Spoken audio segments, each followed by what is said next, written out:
Hey guys, my name is Elijah, and in this tutorial I will show you how to save Google Slides presentation. So first thing to know is Google Slides presentation are saved automatically within your Google Drive space. So as you can see, if I select this picture and delete it by backspace, you can see here saving, and now it is saved to Drive. So it is saving automatically by every step you make.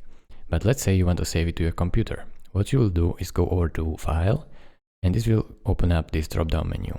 You want to go over to Download and then choose a format in which you want to download this presentation. So I will recommend PPTX, or you can also a PDF. So one of these.